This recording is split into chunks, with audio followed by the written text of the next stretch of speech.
నేటి కాలం మొత్తం ఆన్లైన్ అయింది. మనకేం కావాలన్నా, ఎక్కడికి వెళ్ళాలన్నా మొత్తం ఆన్లైన్‌లో సెట్ చేసుకుంటున్నాం.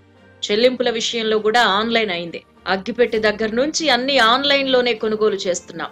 వీటికి తోడు యూపీఐ యాప్స్ పెరగడంతో బడ్డీ కొట్టు నుంచి షాపింగ్ మాల్స్ వరకు వీటి ద్వారానే చెల్లింపులు చేస్తున్నారు. స్మార్ట్ ఫోన్ తీసామా, స్కాన్ చేసామా, పేమెంట్ చేసామా అంతే. దీంతో నగదు చేతిలో కనిపించడం లేదు. తాజాగా యూపీఐ యాప్స్ జనాల జేబులకు చిల్లు పెడుతున్నాయంటూ షాకింగ్ విషయాలు వెల్లడయ్యాయి.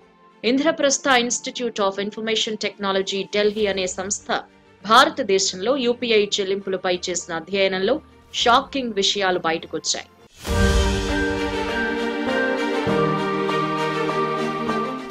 యూపీఐ డిజిటల్ పేమెంట్ ప్లాట్ఫామ్ల వల్ల నగదు బదిలీ ప్రక్రియ సులభతరమైంది. కానీ దీని ద్వారా అనేక కష్టాలు వస్తున్నాయని నివేదికలో వెల్లడైంది.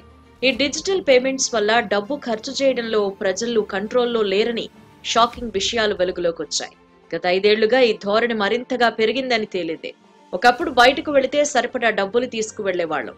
ఎంత నగదు తీసుకెళ్లామో అంత మేర, లేదంటే ఇంకా తగ్గించే ఖర్చు చేసుకుని వచ్చేవాళ్లం. కానీ యూపీఐ పేమెంట్స్ పెరగడంతో ఈ కంట్రోలింగ్ విధానం పూర్తిగా దెబ్బతింది. అంతేకాకుండా అదనంగా ఖర్చు చేస్తున్నారు. ఫలితంగా యూపీఐ చెల్లింపుల వల్ల ప్రజలు అనవసర ఖర్చులు ఎక్కువగా చేస్తున్నట్టు నివేదిక వెల్లడించింది.